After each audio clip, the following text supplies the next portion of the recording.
facile aujourd'hui. Demain sera quelque chose de difficile. Parce que la prophétie avance. La parole prophétique est en marche. Le Seigneur doit accomplir toutes choses. Son ennemi aussi doit faire son travail. Dans le livre d'Apocalypse, au chapitre 13, il nous est parlé du verset 1er. Là, il est dit, puis je vis monter de la mer une bête. Regardez que cette bête monte de la mer. Elle avait 10 cornes et 7 têtes. Et sur ses cornes 10 diadèmes. Et sur ses têtes des noms de blasphème. Cette bête qui monte de la mer, lorsque nous lisons dans Apocalypse 17, voyons qu'il y a une femme assise sur elle. Lorsque nous allons dans Daniel, voyons qu'il y a 4 bêtes qui se sont succédées. Et la quatrième, là, elle a toutes les descriptions de la première. Regardez que du temps de Daniel, c'était le temps du roi Nebuchadnezzar. Il a vu la première bête, celle qui était le temps de son temps. Et il a vu jusqu'à la dernière. Mais quand Jean est venu, le Seigneur ne lui montre pas les 3 premières, parce que c'était déjà passé. Et il ne lui montre que la quatrième, la dernière. Mais Daniel, en voyant cette vision qu'il avait eue dans Daniel 7, ne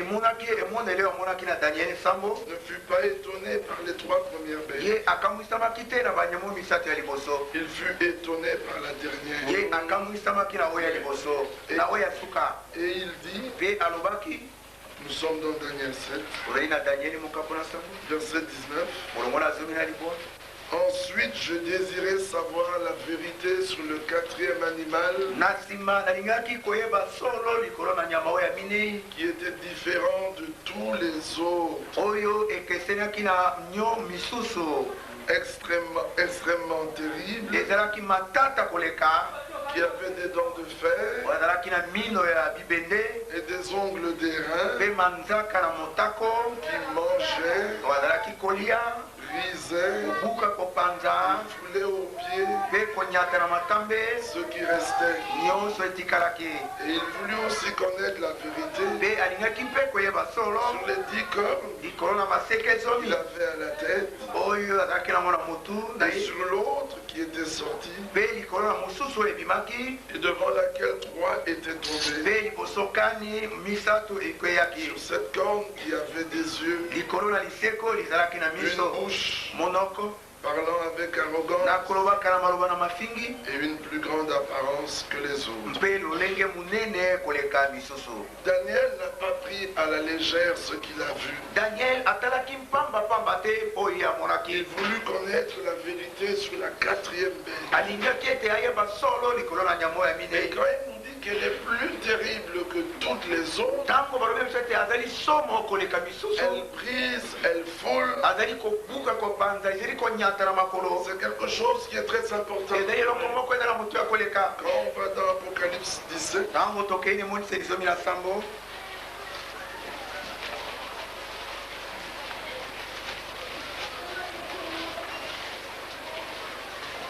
il nous est dit, verset 3, il me transporta en esprit dans un désert et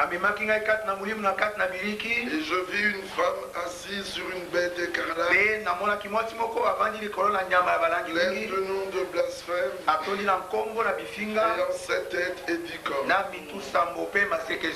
La femme mwasi n'est pas la bête. azali nyama te, C'est deux entités totalement différentes. ezali biloko mibale bikeseni. Et cette bête Pe nyama oyo qui monte de la mer wazali kouta na mai monana représente l'Empire romain. azali kotalisa bokonzi ya baroma. C'est un royaume politique. Ezali bokonzi na bokulaka, Ce n'est pas un royaume religieux. ezali te bokonzi na makambo na C'est kosambela, vraiment un royaume politique. ezali mpenza bokonzi ya bokulaka. C'est l'Europe unie. Azali Europe oyo asangani. Et vous voyez, il y a une chose terrible. Pe bomoni likambo moko ya C'est que masomo cette ezali bête, ezali ete nyama oyo il est dit au verset 3 d'Apocalypse 13, elobami na molongo ya misato na moni tezomi na misato. et je vis l'une de ces têtes comme blessée à mort. Pe namonaki moko na mitu na ye lokola etokisami na kufa, Mais sa blessure mortelle fut guérie. kasi pota na ye ya kufa yango ebikisamaki ekaukaki, atondi na bokamwi. La terre entière suivit la bête. Mokili mobimba balandaki nyama oyo. Ceci est très important. Oyo eza na moto mpenza koleka. Regardez que le monde entier, Botala ete mokili mobimba au moment où la guérison de l'une de ces têtes na ntango na kokauka ya pota ya moko na mitu oyo s'opère, ezali kosalema, la terre entière admire mokili mobimba ezali et kokamwa se met à suivre la bête. mpe mobandi kolanda nyama oyo na nsima. Et en suivant la bête, que font-ils? Mpe ezali bango kolanda nyama oyo Ils bakosala nini? adorèrent le dragon. Bango bakumbamelaki to basambelaki dalagono. L'Europe unie a atteint presque son apogée. Europe oyo asangani akomi mpenza na suka na ye. L'Europe unie est vraiment cette bête qui sort de la mer. Europe asangani azali mpenza nyama oyo azali kobima wuta mai Avec manana. ces sept têtes dont la tête principale est l'Allemagne. Na mitu na ye sambo mpe oyo motu ya monene koleka ezali Allemagne. Lorsque cette tête a été guérie Tango motu oyo poto nango ekaukaki et que l'Allemagne a été réunifiée, mpe Allemagne asanganisamaki, l'Europe a obtenu, a atteint une puissance qu'elle n'avait pas. Europe azwaki nguya oyo azalaki na yango te. Elle fut replacée dans son cycle tel qu'il était au temps du Seigneur. Ye azongisamaki na kati na lolenge azalaki na ntango na nkolo. Il s'agit de l'Empire romain. Likambo ezali ya bokonzi na baroma. Toute l'histoire du salut se passe sous l'Empire romain. Likambo nyonso ya etali lobiko ezali kosala na nse na bokonzi na Le Roma. Messie est né sous l'Empire romain. Masi abotami na nse na bokonzi ya Roma. L'Église est née sous l'Empire romain. Eklesi abotami na nse na bokonzi ya L'Église Roma. sera enlevée sous l'Empire romain. Akonetolama na nse na bokonzi ya Roma. Israël sera appelé sous l'Empire romain. Israel akobyangama na nse na bokonzi ya Et Roma. ce n'est que lorsque cet empire sera détruit Ezali kaka ntango bokonzi oyo bokobomama que le Seigneur établira son royaume. ekolo akotelemisa bokonzi na ye. Alors nous ne prenons pas à la légère ce qui se passe. boye tokozwa mpamba te makambo ezali kosalema. Nous avons vu sous nos yeux tomonaki na miso na biso l'Europe de l'Est tomber. Europe ya monyele Et il kokweya était resté un bastion. mpe etikalaki bastion moko. Il était resté un pays qui résistait à l'Europe unie. etikalaki mboka moko azali kotelemela Europe asangani, C'était la Yougoslavie. ezalaki Yougoslavie. Et le Seigneur a permis qu'il y ait eu un homme comme Milosevic à la mpe kolo tête. apesi zelete moto lokola Milosevic azala Et mokonzi na bango. l'Europe unie a mis la Yougoslavie à genoux. mpe na Europe asangani afukamisaki Et Yougoslavie. quand la Yougoslavie était bien à genoux, ntango Yougoslavie afukamaki mpenza na mabolongo na c'est ye, le peuple lui-même qui est allé et qui a enlevé Milosevic. bato bango moko nde bake balongoli Milosevic na bokonzi. Et le dernier bastion qui résistait est tombé. mpe mboka na suka azalaki kotelemela akweyaki. L'actuel président, mokonzi oyo ya sasa alors qu'il n'était pas encore au pouvoir, nzokande azalaki nano na il bokonzi déclare: je suis pour l'Europe unie. alobi pole ete ngai nazali nsima na Europe Mais il demeure communiste. kasi atikali ata bongo communiste. Ah, il y a de ces pays de l'Europe de l'Est bamboka mosusu ya Europe ya monyele ezali qui, bien que faisant partie de l'Europe oyo atako ezali na katikati na Europa et se soumettant à cette Europe, mpe na kosokema na Europa oyo resteront communistes. bakotika obele bacommuniste. Et la colère que les Serbes ont mpe nkanda oyo baserbe baza nango ne sera jamais calmée. ekokitisama te soko moke. Les pays slaves ne pardonneront jamais aux États-Unis ce qu'ils ont fait. bamboka ya slave bakolimbisa amerika te oyo bongo oyo asalaki. Regardez que même leur discours politique botala ata masuku sont agressifs envers les États-Unis. Mais ils ne sont pas agressifs envers l'Europe unie. Pourquoi? L'écriture est claire. Apocalypse 17, verset 12. Les 10 cornes que tu as vues sont 10 rois qui n'ont pas encore reçu de royaume, mais qui reçoivent autorité comme roi pendant 1 heure avec la bête.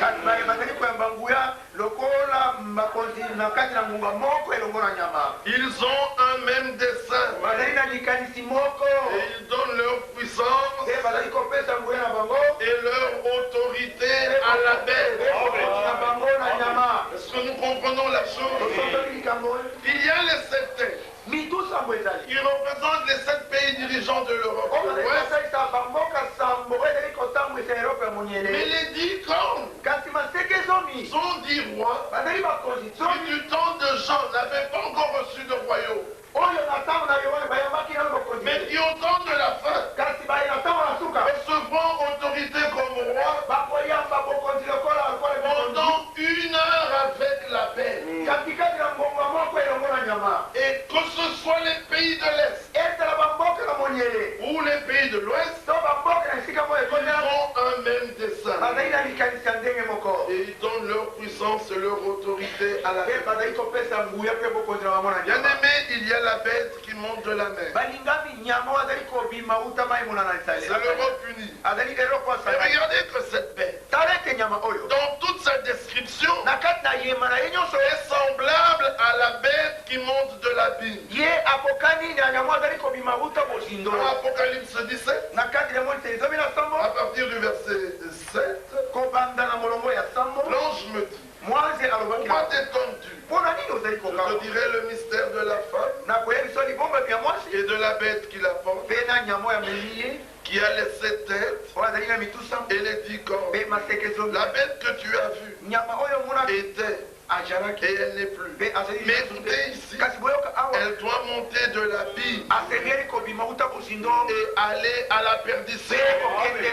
Ça, ce n'est pas la bête qui monte de la mer. Celle-ci monte de l'abîme. C'est celle qu'on voit dans Apocalypse 11. Il nous a parlé des 2 prophètes, les 2 témoins qui vont prophétiser en Israël. Verset 7. Quand ils auront achevé leur témoignage, la bête qui monte de l'abîme, pas la bête qui monte de la mer, non, la bête qui monte de l'abîme leur fera la guerre, les vaincra et les tuera. Vous voyez? Quand il est parlé de l'Europe unie, c'est l'Europe unie. Mais quand on parle de la bête qui monte de l'abîme, ce n'est plus l'Europe unie. Il faut faire attention. L'Europe unie est là, c'est un royaume politique. Mais il y a une église qui le dirige. C'est l'église catholique romaine. Et comme l'Europe unie domine le monde, toutes les décisions qu'ils prennent, même politiques, ont l'inspiration de l'église catholique romaine derrière. Et ces décisions s'étendent dans le monde entier. Quiconque résiste à l'Empire romain passera. Amen. Celui qui veut être au pouvoir, il aille s'associer avec l'Empire romain. Nous en savons quelque chose. Il règne. Est-ce que vous comprenez? Mais nous sommes attentifs. Et nous regardons, nous voyons la femme qui est l'église catholique romaine, mais qui elle aussi a à sa tête cet être qui est appelé la bête, mais qui est la bête qui monte de l'abîme et qui va à la perdition. Là, nous savons qu'il s'agit du pape. Et nous voyons encore dans Apocalypse, au chapitre 16, parce que la prophétie évolue. Et les élus doivent marcher avec la parole de leur temps. Tout ce que nous voyons maintenant se passe après l'enlèvement. Regardez Apocalypse 16. Quand l'un de ces anges versa sa coupe sur le grand fleuve, verset 12, l'Euphrate, et son eau tarit pour préparer la voie aux rois qui viennent de l'Orient. Vous avez vu? Mais nous savons qu'ils vont tous descendre quelque part. En Israël. Mais ils ne savent pas que le Seigneur les a rassemblés dans la vallée de Josaphat. Eux, ils croient qu'ils ont pris une décision. Et qu'on avance. Alors que c'est Dieu qui les rassemble. Dieu est merveilleux. J'aime beaucoup le Seigneur. Un homme dit, j'ai préparé mon coup. Je l'ai réussi. Maintenant j'ai un programme qu'on appelle le septennat. Il l'exécute. Les hommes tapent des mains. Dieu dit, mais il ne sait pas que c'est moi qui ai préparé ça. Alléluia. Quelle grâce Dieu nous a fait dans ce pays. Si on n'avait pas eu une dictature de 30 ans, on n'aurait pas aimé le Seigneur comme on l'aime. Ce pays aurait été tellement prospère. On aurait été occupé à autre chose. Alors Dieu regarde. Il dit pour eux, il leur faut un dictateur. Qui va faire régner. Comme ça, dans leur souffrance, ils tourneront les regards vers moi. Nous aimons le Seigneur. Il regarde l'Europe. Il dit, eux, je vais leur donner l'abondance. Comme ça, ils vont m'oublier. Ils vont m'abandonner. Et Dieu leur donne l'abondance. Et ils l'oublient. Dieu fait ce qu'il veut. Alléluia. Tout pouvoir vient du Seigneur.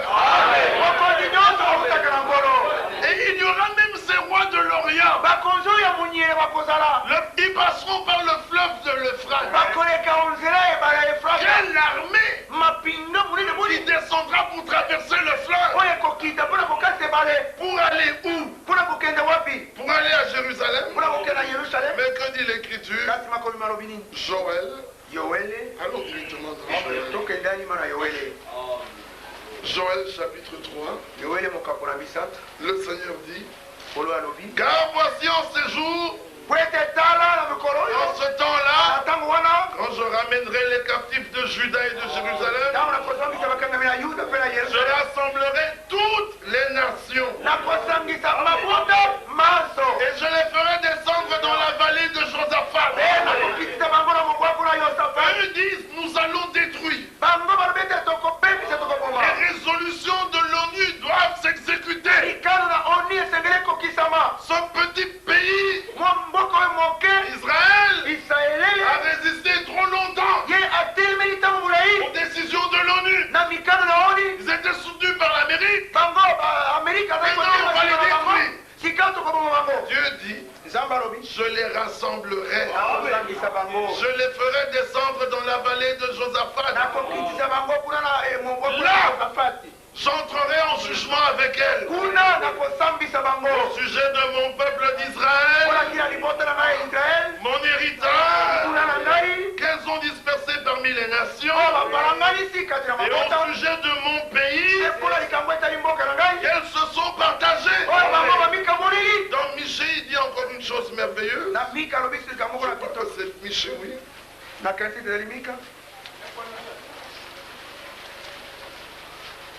Michée 4, toujours en rapport avec cette bataille d'Armageddon. Maintenant plusieurs nations se sont rassemblées contre toi. Qu'elles soient profanées, disent-elles. Et que nos yeux se rassasient dans Sion. Mais elles ne connaissent pas les pensées du Seigneur. Elles ne comprennent pas ses desseins. Elles ignorent qu'il les a rassemblés comme des gerbes dans l'air. Fille de Sion, lève-toi et foule. Alléluia. Eux ne comprennent rien. Nous savons que tout avance selon le plan de Dieu. Revenons dans Apocalypse 7. Verset 13.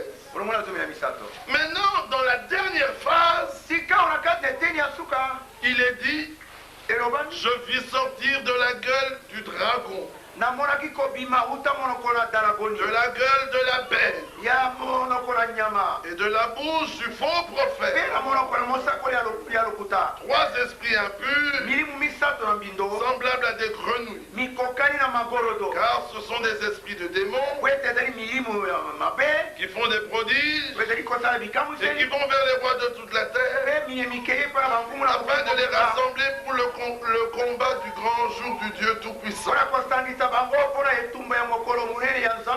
Regardez maintenant que dans Apocalypse 16 au verset 13, nous voyons une entité qui est très claire, le dragon, qui est le serpent ancien, qui est appelé le diable et Satan. Puis nous voyons la bête et ensuite le faux prophète. Regardez que dans la dernière phase, l'antichrist qui était appelé la bête est maintenant appelé le faux prophète. Comme on l'appelle maintenant le faux prophète. Il n'est plus appelé la bête, il est appelé le faux prophète. Mais un autre est appelé la bête. Cet autre c'est qui? C'est le chef politique qui régnera sur l'Europe unie. Pour le moment, ce faux prophète fait les deux d'une manière très cachée. Il viendra un moment où il faudra que le pouvoir politique soit concentré dans les mains d'un homme qui est appelé la bête, et le faux prophète reste l'antichrist. Mais et lui et la bête et le dragon, c'est une trinité. Voilà la trinité qu'on voit. La seule trinité qu'on voit dans la Bible, c'est la trinité diabolique. Cette union, c'est complètement parfait entre le dragon, la bête et le faux prophète. Et dans Apocalypse 19, il est dit au verset 19, à la bataille d'Armageddon, et je vis la bête, les rois de la terre, et leur armée rassemblée pour faire la guerre à celui qui était assis sur le cheval et à son armée. Et la bête fut prise, et avec elle le faux prophète, qui avait fait devant elle les prodiges par lesquels il avait séduit ceux qui avaient pris la marque de la bête. Ils furent tous les deux jetés vivants dans les temps ardents de feu et de souffle.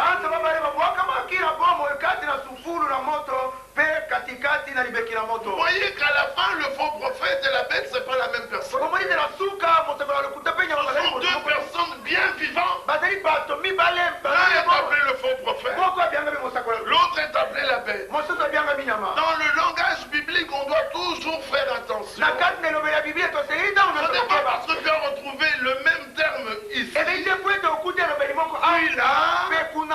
là, c'est la même chose. Dans la même phrase, la bête ici veut dire l'Europe unie, puis là, il veut dire l'antéchrist. Quand tu avances un peu plus loin, il te politique. Et toi, tu continues. La bête. Pourquoi parlons-nous de ça? Nous ne faisons pas de politique. Mais nous savons que le monde entier est sous la puissance du mal. Et que nous n'avons plus de temps. Si le dernier appel a retenti, c'est pour nous montrer que dans les dernières minutes, les pouvoirs politiques, économiques, religieux seront réunis sous une seule tête. Ils seront unis sous une seule tête. L'Antichrist. Nous aussi, nous devons être unis sous une seule tête. La tête du corps, qui est Christ. Il y a deux têtes. Christ et l'Antichrist. Si tu touches à Babylone, tu es uni sous la tête de l'Antichrist. Tu ne le réalises pas. Parce que Dieu a voulu que les choses soient ainsi. Même Jean, en regardant la femme qu'on appelait la Babylone la Grande, il fut étonné. Apocalypse 17, verset 6. Je vis cette femme ivre du sang des saints et du sang des témoins de Jésus. Et en la voyant, je fus saisi d'un grand étonnement. L'ange me dit, pourquoi t'étonnes-tu? Mais comment un homme rempli du Saint-Esprit peut-il être étonné devant la femme? Bien-aimé, l'homme ne réalise pas à quel point Babylone s'est étendue et s'est infiltrée.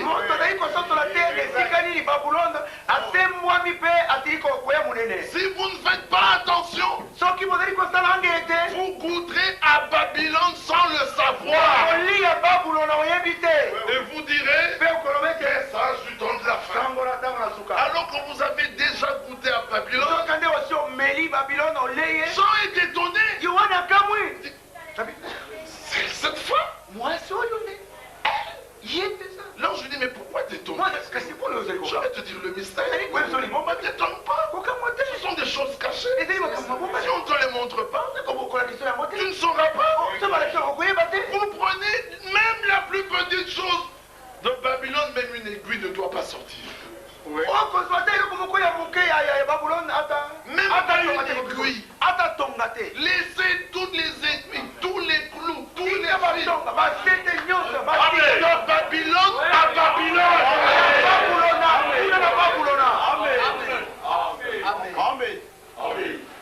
C'est quelque chose de tellement diabolique que nous ne saurons jamais comprendre comme il faut. C'est si simple. Ça peut sembler si beau. Et c'est bien ordonné. Mais c'est quand même Babylone. Laissez Babylone à Babylone. C'est le dernier appel. Sortez du milieu d'elle. Israël est déjà dans la terre promise. Regardez la dernière évolution. Tout ne se passe plus que sur Jérusalem. Oh, je ferai de Jérusalem une pierre pesante. Tout est maintenant concentré sur Jérusalem. L'Europe, Jérusalem. L'Amérique, Jérusalem. Les Arabes, Jérusalem. Les Juifs, Jérusalem. Le temps a tellement avancé que nous ne pouvons pas réaliser où nous sommes. Toutes les bases qui devaient être jetées pour l'accord de Daniel 9 entre l'Antichrist et plusieurs, les bases sont déjà jetées. Nous ne les voyons pas parce que les accords sont secrets. Mais avant que cet accord ne soit conclu, et quand cela doit se faire, l'Église va dans l'enlèvement.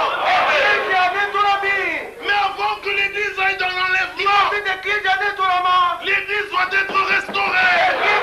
Pour qu'elle soit restaurée, Dieu doit envoyer la pluie. Quelle étape sommes-nous alors? Et quand il envoie la pluie, les vierges folles vont demander de l'huile. Ce sera trop tard. Si vous ne prenez pas de l'huile maintenant, quand allez-vous la prendre? Les vierges folles sauront qu'elles sont arrivées en retard. Et elles nous diront, donnez-nous de l'huile. Et nous leur répondrons, il n'y a pas moyen. C'est maintenant qu'il faut prendre. Si maintenant vous ne prenez pas, quand vous viendrez dans quelque temps, ce sera trop tard. Il n'y aura plus moyen de prendre. La réponse sera, allez en chercher chez ceux qui en vendent. Elles iront, elles chercheront. Mais quand elles viendront, la porte sera fermée. Est-ce que vous réalisez que la parabole concernant les 10 vierges, qui était une prophétie, n'est plus une prophétie, c'est une réalité. Nous attendons seulement l'étape où les folles diront, donnez-nous de l'huile. Toutes les étapes précédentes sont déjà accomplies. Les 10 vierges se sont déjà levées pour aller à la rencontre de l'époux. Elles ont pris leur lampe. Elles ont pris leur lampe au temps du soir. Parce qu'au temps du soir, la lumière apparut. Et elles ont pris leur lampe. Elles ont toutes marché. Elles étaient ensemble. Alléluia. Elles se connaissent. Elles se fréquentent. Ils collaborent. Parfois prêchent-ils ensemble. Ah, mais faites attention. Et puis toutes s'assoupissent. Les sages comme les folles. Vous dites on va veiller. Vous vous assoupirez quand même. D'ailleurs, laissez-moi vous dire que dans vos pratiques de veille, jeûne et autres, vous êtes en train de ronfler alors que vous ne dormez pas. Mais vous ronflez. Et on entend votre ronflement. Donnez de l'huile. L'huile au milieu de la nuit. Le cri retentit. Voici l'époux. Allez à sa rencontre. Mais c'est le cri de minuit. Et ce message, le cri devient de plus en plus clair. Et toutes les vierges se réveillèrent. Nous attendons ce réveil. Vous ne pouvez pas provoquer de réveil. Il n'y aura pas de réveil avant le réveil. Il n'y aura pas toutes ces tentatives. C'est Babylone. C'est Babylone. Toute tentative qui essaye d'amener une action de l'esprit. C'est Babylone. Le Seigneur a dit, prêche la parole. En toute occasion, favorable ou non, reprends. Il n'a pas commencé par console. Il a dit reprends. Censure. Exhorte. En instruisant. En toute douceur. Regardez que la parabole des 10 vierges est tellement vraie que c'est là au milieu de nous. Nous ne savons pas qui sont les folles. Mais la sage sait qu'elle est sage. La sage sait qu'elle prend son huile d'ici.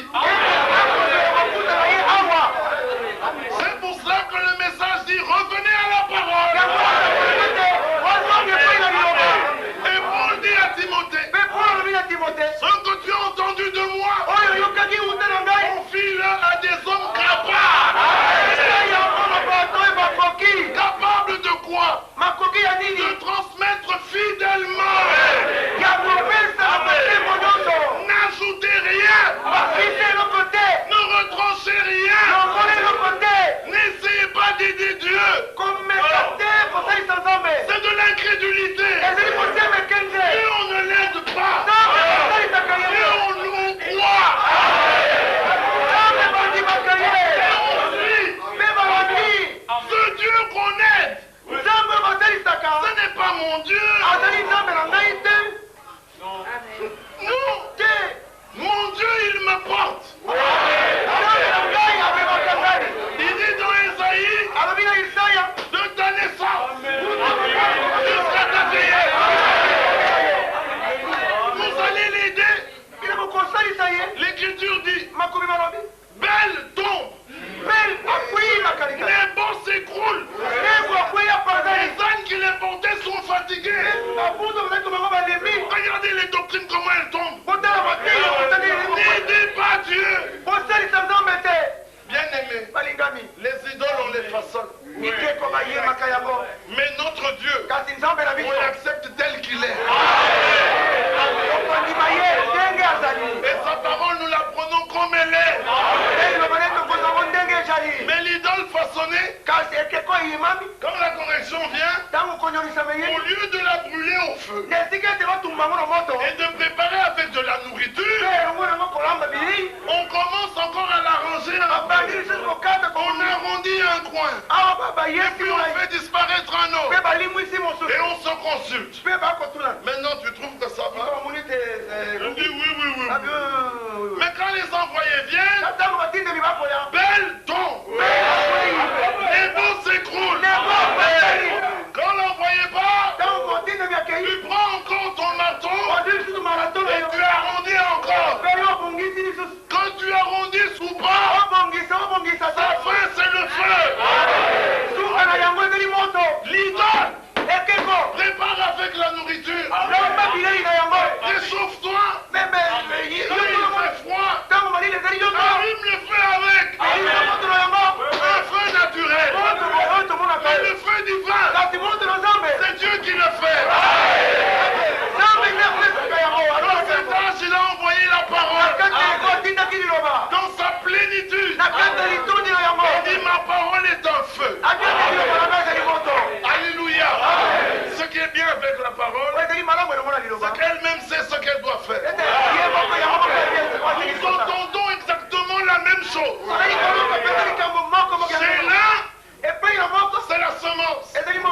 Mais la même chose qu'on entend là, c'est l'autre, c'est un marteau. Mais pourtant la même chose, c'est celui d'en face, c'est de la nourriture.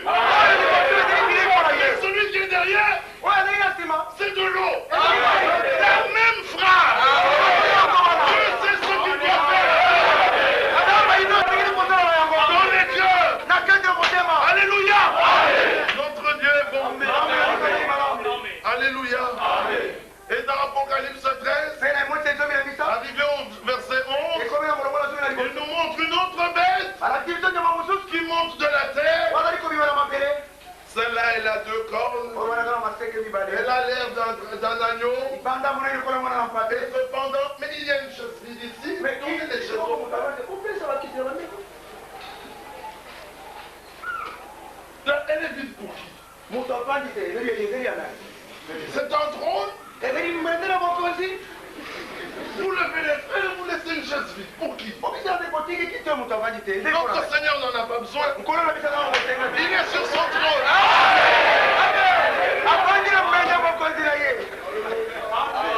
Ah, mais nous sommes entre nous, vous savez. Nous ne sommes pas chez Félix, nous sommes chez nous. Nous sommes dans l'écriture. Alléluia. Apocalypse, chapitre 13, au verset 11. Alors on voit que cette bête, qui était semblable à un agneau, qui parlait comme un dragon. Mais regardez, arrive un moment, elle exerçait toute l'autorité de la première bête en sa présence. Et regardez comment la prophétie avance. D'abord, il n'y a pas d'image. D'abord, il n'y a rien. Puis un jour, elle paraît. Puis elle se met à parler comme un dragon. Puis elle se met à exercer toute l'autorité de la première bête. Puis elle oblige la terre et ses habitants à adorer la première bête dont la blessure blessure mortelle avait été guérie. Clinton à Berlin, il déclare, il dit Européens décidés. Et nous ferons exécuter. Et ils ne savaient pas. Ils accomplissaient l'écriture. Elle a opéré de grands prodiges jusqu'à faire descendre du feu du ciel. Verset 14. Regardez comment elle fait. Elle a séduit les habitants de la terre. Disons aux habitants de la terre de faire une image à la bête. Verset 15. Après que les habitants aient fait l'image, il lui fut donné d'animer l'image. Et après cela, ils ont fait parler l'image. Et qu'elle fasse. Ça c'est dans la dernière phrase. Que tous ceux qui n'adoraient pas l'image de la bête soient tués.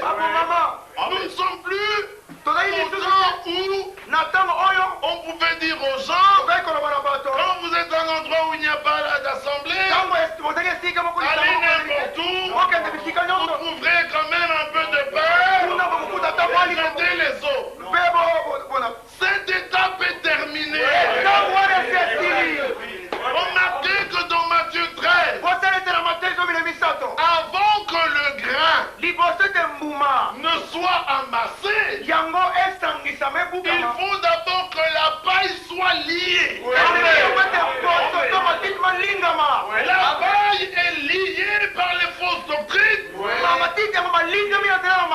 La paille est liée finalement dans le Conseil mondial des églises. Ce n'est qu'après que le grain est enlevé. Donc nous sommes encore là au temps où la paille se fait lier. Et nous voyons comment des petites doctrines s'infiltrent pour lier ce qui restait. Pour nous louons Dieu. Quand la tempête vient, ce sont les mauvais arbres qui tombent. Ce sont les mauvais fruits qui tombent. Ce sont les branches séchées qui tombent. Les bons arbres, ils tiennent ferme. Les bons fruits, ils peuvent être faits. La tempête est grande. Après, il est toujours là. Vous dites, mais comment a-t-il fait? Dieu sait. La tempête est bonne. Les vents de doctrine sont bons. Ils travaillent pour notre bien. Pour le bien de ceux qui aiment Dieu. Le petit vent de mensonge entre. Même si les montagnes chancellent, nous tenons ferme. Ne regardez pas un prédicateur. Tomberez certainement. Parce que le prédicateur peut chanceler sous le vent. Mais nous ne chancelons pas tous. Et même si nous chancelons, nous nous redressons. Alléluia. Il faut regarder à Christ. Sentinelle, que dis-tu de la nuit? Et la nuit vient. C'est certain. La nuit vient où personne ne pourra plus travailler. Donc pendant que nous pouvons travailler, mais travaillons. À quoi passons-nous notre temps? Mes frères, dites-le moi. Au lieu de prendre de l'huile, à quoi passez-vous votre temps? À jouer aux religieux, à réserver un jour pendant la semaine pour un jeûne. Quel est ce genre de jeûne bizarre? Proclamé par un prédicateur au lieu d'être proclamé par Dieu. Et alors on vous lit l'écriture. On prend sacrificateur, proclamer un jeûne. Ne répétez pas ce passage. Laissez-le dans son contexte. Quand j'ai mal, quand je souffre, le Seigneur lui-même se charge de me faire jeûner.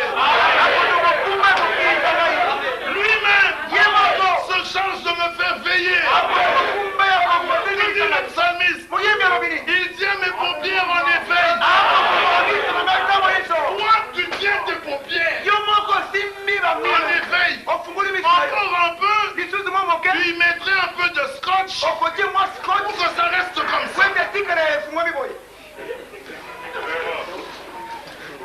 Mais le psalmiste dit, il tient. Je me souviens d'un bien-aimé qui était assis au premier rang dans l'assemblée. Et il était gagné par le sommeil. Alors il a tout fait pour tenir ses paupières en effet. Il a écarquillé les yeux. De là où j'étais, je voyais. Et je faisais tout pour rester sérieux. Heureusement que Dieu est bon. Mais il a tellement bien gardé ses paupières éveillées que le noir, là, comment on appelle encore ça? L'iris, hein? Que l'iris se mit à monter, et l'iris a disparu là-bas. Et ses yeux sont restés tout blancs. Et j'ai dit, le voilà qui dort, les yeux éveillés.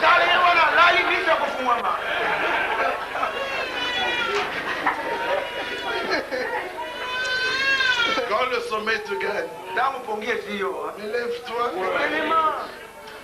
Pourquoi faire souffrir les frères pour qu'ils circulent tout le temps dans l'assemblée?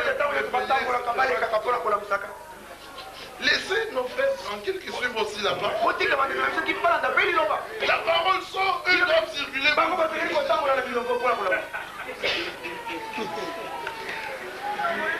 Si tu vois ton voisin qui dort, réveille-le. Frère dit, quand il commence à dormir, que son cœur se ferme à la parole. Mais parfois c'est pas son cœur. Peut-être que c'est le prédicateur qui l'endort. S'il y a des prédicateurs soporifiques, oui, ils vous saupoudrent le sommeil. Ils servent d'anesthésiant. Et vous êtes vraiment là, et puis voilà. On n'a pas besoin d'une parole qui touche la tête. On a besoin d'une parole qui touche le cœur. Notre cœur ne brûlait-il pas au-dedans de nous? Lorsqu'il nous parlait, nous disons aujourd'hui, quand il prêchait, je me suis mis à réfléchir à télé. Quand Pierre, on lui a apporté la parole, il n'a pas raisonné. Dans le même Luc 5, quand Jésus-Christ dit, tes péchés te sont pardonnés, les pharisiens se mirent à raisonner. Quand la parole sort, ne raisonne pas. Ouvre ton cœur. Dis Amen. Le reste, Dieu s'en charge. Il tient mes paupières en éveil. Toi, tu tiens toi-même tes paupières en éveil. Lisons le psalmiste.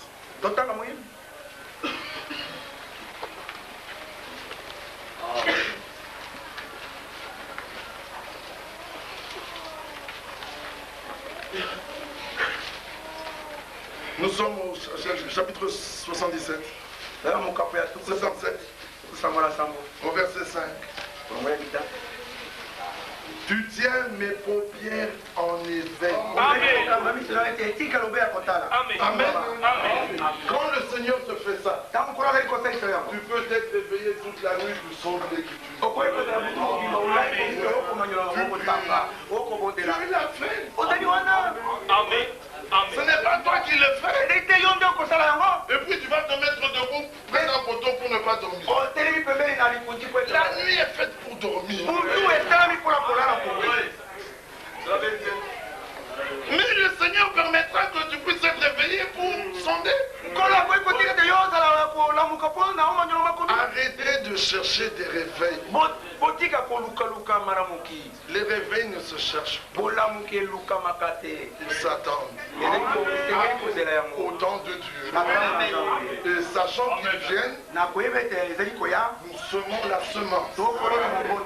C'est de la semence qu'il s'agit. C'est là où la semence sera trouvée dans sa purité. impureté, que Dieu produirait quelque chose qui demeure. C'est très important, mes frères. Nous ne voulons pas rentrer à Babylone. Ne touchez plus à Babylone. Amen. Dans Galates, il a dit quelque chose de glorieux. Et nous l'avons tous lu. Quand l'héritier est enfant, mais ne diffère en rien d'un esclave, quoi qu'il soit le maître de tout, il est sous des tuteurs, Galates 4, à partir du verset 1, jusqu'au temps marqué par le Père. Nous aussi de la même manière, lorsque nous étions enfants, mais nous étions sous l'esclavage des rudiments de ce monde. Mais lorsque les temps ont été accomplis, Christ n'est pas venu suite aux prières d'Israël. Il est venu au temps marqué. Et notre Seigneur vient toujours au temps marqué. Mort ou vivant, il veille sur sa parole. Alléluia. Vivant, il veillait. Mort, il veillait. Ressuscité, il veille. Monté au ciel, il veille. Il veille sur sa parole. Tout ce qu'il promet, il le fait. Verset 5. Verset 4. Mais lorsque les temps ont été accomplis, Dieu a envoyé son fils, né d'une femme, né sous la loi, afin qu'il rachète ceux qui étaient sous la loi, afin que nous reçussions l'adoption. Alléluia. L'œuvre de rédemption